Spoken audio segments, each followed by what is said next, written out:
c'est l'heure de l'Africa Newsroom. Bonsoir. À la une de l'actualité ce soir, le ministre provincial de Kinshasa, Guy Matondo, accusé de détournement de fonds, un scandale dénoncé par l'Assemblée provinciale de Kinshasa. Une résolution a été adoptée sur la mise en place d'une commission de contrôle de la gestion de la ville.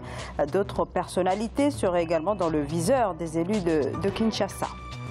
Le Tchad dans l'attente des élections législatives. Le vote était prévu ce mois de mai. Les autorités évoquent désormais des élections législatives qui devraient avoir lieu d'ici la fin de l'année pour ce scrutin repoussé à plusieurs reprises depuis 2015. Et la formation du gouvernement d'union nationale reportée de 6 mois au Soudan du Sud. Suivant les dispositions de l'accord signé en 2018, la nouvelle équipe devait entrer en service le 12 mai. Cette entente de septembre devait faire avancer le processus de paix afin de mettre un terme après de 6 ans de guerre civile, conflit qui a fait 380 000 morts et 4 millions de déplacés. Voilà pour les titres. Et pour en parler avec moi ce soir, Sayouba Traoré, bonsoir. Bonsoir. Bonsoir, vous êtes journaliste et écrivain à vos côtés. Makaïla Gebla, bonsoir. Bonsoir. Bonsoir, vous êtes journaliste et blogueur. Sur ce plateau également, notre éditorialiste Jean-François Kandi-Kombe. Bonsoir Jean-François. Bonsoir Zara, bonsoir à tout notre public. Eh bien, Safa. Merci à tous les trois d'avoir accepté notre invitation. Place à l'actualité.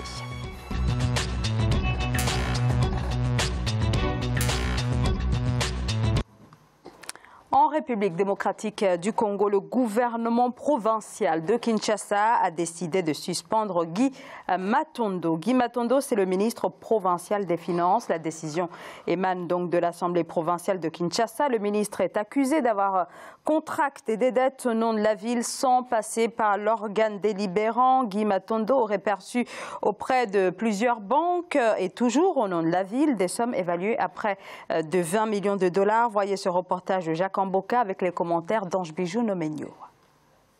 Éclairer la lanterne de l'opinion sur la gestion de la ville de Kinshasa durant les 2 dernières mandatures, c'est la démarche que mène l'Assemblée provinciale de la capitale congolaise. Une ville surendettée dont les fonds estimés à plus de 60 millions de dollars contractés pendant la législature passée se sont volatilisés. Interpellé par l'Assemblée provinciale le 6 mai, le ministre des Finances de la ville, Guy Matondo, n'a pas convaincu les élus. Il est donc suspendu et un dossier judiciaire est en voie d'être ouvert à son encontre. Il est anormal que nous soyons dans une ville où seule la politique constitue les moyens d'enrichissement.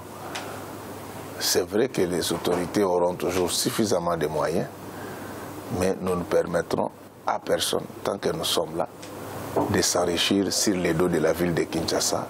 C'est la deuxième personnalité parmi les autorités sortantes de la province dont le collimateur de la justice. Accusé de détournement des véhicules de l'Assemblée provinciale, Roger Nsigui, l'ex-président de cette institution, se retrouve sous les verrous depuis le mois de mars. Je suis de ceux qui pensent que pour changer la République démocratique du Congo, il y a 3 choses qu'il faut faire. 1. La discipline des dirigeants. 2. Le dur labeur de la population. Et 3.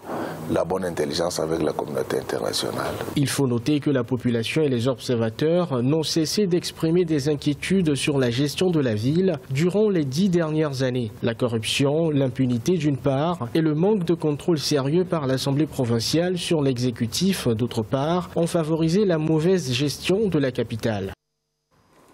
Alors la question est donc de savoir si cette affaire peut véritablement permettre de mettre le curseur sur la gestion de Kinshasa, mais pas que, parce qu'il y a d'autres grandes villes qui sont également émaillées de plusieurs scandales de corruption, ou tout du moins des présumées affaires de corruption, Monsieur Traoré.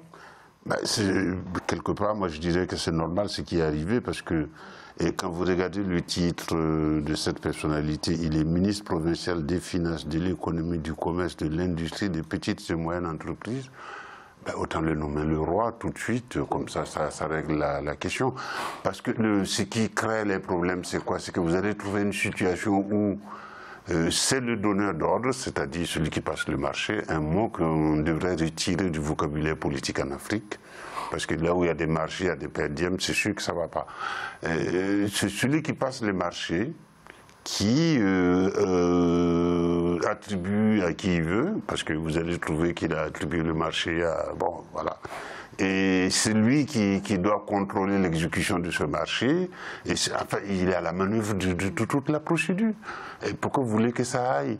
Et en plus, dans cette affaire de Kinshasa, il y a 20 millions de dollars qu'on lui reproche auprès de 3 banques, dollars américains, je précise, parce que ce n'est pas de dollars qu'on lui reproche auprès de banques. Il y a ces histoires de véhicules.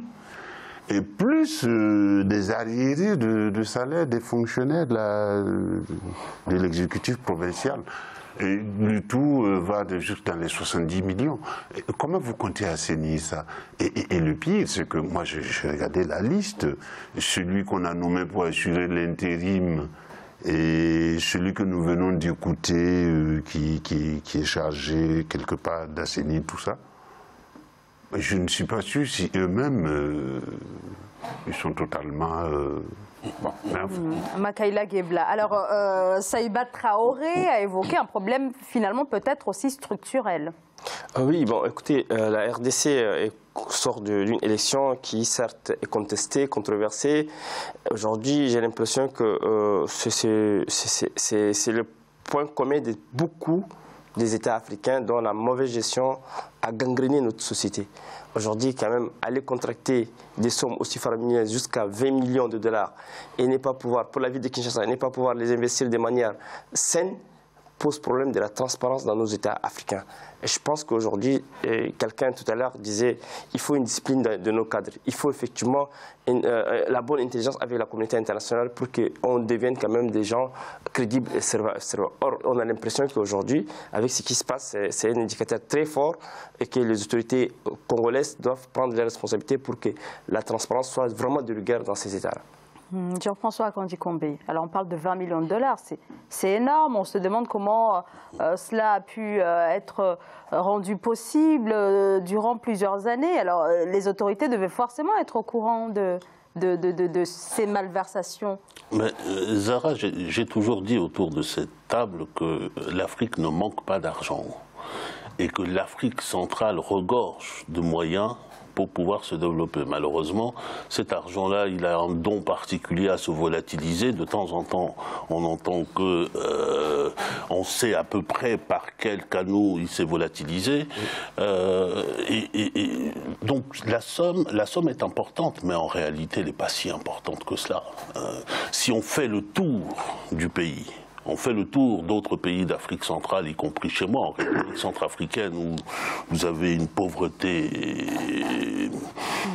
indescriptible, vous avez des sommes folles qui circulent. Et puis, ce que vous évoquez, c'est que c'est un système. C'est un système. C'est vrai que dans la mesure où il s'agit d'une affaire de justice et qu'une procédure, des procédures de poursuite ont été engagées, il faut désigner un responsable. Les enquêtes diront, puisque la police judiciaire est à l'œuvre, si j'ai bien compris, et puis les juridictions sont saisies, une enquête sera menée, mais on a quand même l'impression que c'est focalisé quand même autour de Guy Matondo, alors qu'il y a quand même les banques qui... Mais j'espère, c'est justement ce que je veux dire. J'espère qu'ensuite, la chaîne de responsabilité, parce que c'est une chaîne dont il s'agit, la chaîne de responsabilité sera établie à partir de Guy Matondo vers les banques, mais aussi vers les autres éléments de l'exécutif qui ont fermé les yeux pour que tout cela se passe, y compris vers l'Assemblée provinciale, parce que quand c'est comme ça, pourquoi il n'y a pas eu de contrôle avant ? C'est sans doute parce que l'Assemblée provinciale était généreusement arrosée dans tout cela. On connaît le système. Bon, je dis cela, mais je tiens quand même à ajouter, Zahra, que il y a présomption d'innocence, il y a des procédures qui sont engagées, on saura à la fin s'il a bien détourné, il y a des soupçons, on verra à la fin s'il a bien détourné, mais ce que je retiens en fait de ce reportage, en tout cas de cette affaire, ce sont un peu les bienfaits de l'alternance. Parce que comme on parle d'un système, le système se tient d'une institution à l'autre. Normalement, l'Assemblée territoriale devrait contrôler l'exécutif, mais ne l'a pas contrôlé. Là, c'est grâce à l'alternance qu'il y a ce contrôle et qu'on a saisi la justice. Alors, à voir quand même si ce n'est pas une décision politique, ce qui ferait qu'elle ne va être que limitée à cette affaire-là. Ah, mais moi, je vais plus loin. Oui. Moi, je vais plus loin. Et qu'est-ce qui prouve que le nom qu'on nous a agité en pâture, c'est le seul coupable, sinon même s'il est coupable? Parce qu'on a vu ce genre de montage pour des règlements de compte politiques ou pour écarter un gêneur. On a vu ça. Alors, on a vu ce genre de montage dans beaucoup de cas. J'ai une réserve qui tient au fait que je parlais tout à l'heure d'alternance, mais le basculement n'a pas été complet. Il n'a pas été complet, et si je veux parler brutalement, je dirais que le nouveau président Tshisekedi n'a pas encore eu le temps de placer ses propres juges, sa propre police judiciaire, sa propre armée, ses propres éléments. Donc la justice est saisie. Maintenant, est-ce que la justice va faire son boulot? Si elle fait son boulot à peu près correctement, on devrait savoir. Maintenant, est-ce que les résultats de l'enquête vont être connus? Ça, j'en doute fort. Mais je trouve que c'est un frémissement intéressant. S'il pouvait y avoir, j'ai entendu le discours du président de l'Assemblée territoriale tout à l'heure, c'est un discours presque révolutionnaire quand on connaît nos pays. C'est ça. Et j'espère qu'il est sincère. J'espère surtout que les Quinois vont le prendre au mot et vont l'attendre au tournant des prochaines élections pour demander s'il a bien suivi cela jusqu'au bout. Et s'il a bien suivi, il faudrait qu'il y en ait des centaines pour la République démocratique du Congo. De Gimpoyi, le président de l'Assemblée provinciale de Kinshasa. Mais est-ce que la justice aura les moyens pour diligenter cette enquête? Oui, justement, c'est une très bonne question, parce que souvent, les juridictions africaines sont inféodées à l'exécutif, d'où mon inquiétude. Est-ce que la justice aura vraiment la main libre pour aller jusqu'au bout? Dès lors que l'enquête est diligentée, il fallait aller jusqu'au bout. Maintenant, j'ai l'impression, j'interprète à mon sens un signal envoyé aussi en direction de la communauté internationale. Quand on entendait tout à l'heure, le monsieur disait, nous voulons avoir une bonne intelligence avec la communauté internationale. C'est-à-dire qu'il faut envoyer des gages à la communauté internationale que la RDC n'est plus celle qui a été sous Kabila ou avec de corruption gangrénée par une corruption massive, et que la RDC est sous Tshisekedi pour être un pays exemple de la bonne gouvernance. Et je pense que c'est un signal fort qu'ils ont envoyé en direction des partenaires internationaux. Parce Kinshasa, pas la RDC. Justement, Kinshasa, je veux dire, de la ville de Kinshasa. Mais maintenant, c'est les autorités congolaises. Mais c'est les autorités congolaises, je veux dire. Donc maintenant, le problème, c'est qu'il faut entendre aussi la réaction des banques. On n'a pas, jusqu'à là, dans tout ce qu'on a entendu, on n'a pas vu la réaction des banques contractées auprès desquelles cet argent a été contracté. Donc, il faut encore attendre l'approfondissement de cette affaire pour mieux comprendre les tenants et les aboutissants. Alors, s'agissant des banques, faut voir comment l'affaire a été structurée. Mais la banque va, si j'étais avocat de la banque, je commencerai par dire, mais nous étions de toute bonne foi. On nous a présenté des documents selon lesquels le marché avait été régulier, que la commission des marchés publics s'était réunie, que les choses s'étaient passées. Et on sait faire ça en Afrique, c'est-à-dire maquiller les montages et les maquillages. Et après, la banque dira, moi j'étais de toute bonne foi, l'argent je vous l'ai prêté, j'ai prêté à la personne publique, la ville de Kinshasa, j'attends qu'on me rembourse. Saïba Traoré. Moi, je souhaiterais revenir sur cette histoire d'avoir, comme mon ami disait, qu'en fait, on ne manque pas d'argent. Parce que moi, je suis du Sahel, je regarde ce qu'il y a autour de moi, et quand j'arrive en Afrique centrale et qu'on me dit que telle communauté n'a pas d'argent, et avec ce que je vois autour de moi, en tout cas, ne serait-ce qu'en termes de biodiversité, je n'arrive pas à comprendre qu'on dise qu'on n'a pas d'argent. Ça, bon, déjà... Et quand vous faites des enquêtes, parce que le métier de journaliste aussi nous pousse à aller nous mêler de ce qui ne nous regarde pas souvent, mais bon, quand vous faites certaines enquêtes, vous vous rendez compte qu'il y a des avoirs africains, mais terrifiants, qui circulent à l'étranger.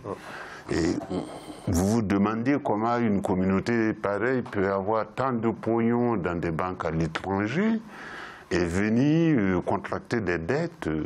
On marche sur la tête, quoi. Oui, Jean-François Kandi-Combé. Et on aura des leçons de la communauté internationale, des leçons de bonne gouvernance, alors qu'il y a une complicité réelle dans le pillage du départ. Et puis, depuis qu'on attrape les voleurs chez nous, l'argent n'est jamais revenu d'aucune banque de Suisse ou de France ou des États-Unis, parce que ces avoirs-là, ces avoirs phénoménaux qui sont à l'étranger, restent à l'étranger. On se pose la question de savoir comment ça se fait. Et c'est les mêmes qui vont venir nous dire, bon, vous avez intérêt à mettre en place des systèmes anticorruption, vous avez intérêt à mettre ceci, mais lorsqu'il s'agit de leurs entreprises, et notamment lorsque vous évoquez tout à l'heure la question des banques, il serait intéressant, s'il s'agit de banques internationales, de voir dans quelle mesure les États de ces banques-là ne vont pas réagir si ces banques-là se retrouvent dans les collimateurs de la justice. Moi, justement, il y a dans cette affaire, il y a beaucoup de ramifications. Quand on voit un silence qui entoure effectivement certaines autorités de Kinshasa qui, certainement, parce que Guy ne pourra pas être seul devant ce tribunal, il peut avoir une ramification des gens qui ont effectivement été dans ce processus. Donc, du coup, ça va être un maillon de chaîne qui va être écroulé et que ça va vraiment l'histoire va nous donner plus de clarté une fois que l'issue est obtenue, en fait. Oui, alors il y a quand même l'ancien président de l'Assemblée provinciale de Kinshasa, Roger Nsingi, qui a également fait l'objet d'un certain nombre d'accusations. Une procédure a été lancée également contre lui, Jean-François. Oui, Zara. Ça va faire tache d'huile, mais ce que je voulais surtout souligner pour nos téléspectateurs, c'est qu'il s'agit de la ville de Kinshasa. Et que Kinshasa est à la fois le siège d'une province, mais aussi la capitale de l'État. Et que sans doute, en termes de ramifications, les ramifications ne seraient pas seulement provinciales, mais ils risquent de toucher aussi aux autorités de l'État congolais dans son ensemble. Tout à fait. Et sans doute que par ce petit bout-là, peut-être que c'est le système Kabila qui est en ligne de mire. Vous évoquiez tout à l'heure une question de politique, mais ça prendra à un moment ou à un autre un tour politique. Pour l'instant, le tour politique est provincial, mais il n'est pas exclu que ce tour-là devienne national. Et dans le contexte congolais où nous sommes aujourd'hui, ça pourrait être une source de tension potentielle. Merci beaucoup à tous les trois. On va marquer une courte pause et nous allons parler juste après cette pause de l'actualité tchadienne avec les élections législatives qui se font attendre. Makaïla Gebla, je sais que vous êtes très intéressé, vous allez certainement nous éclairer juste après cette courte pause. À tout de suite. Merci.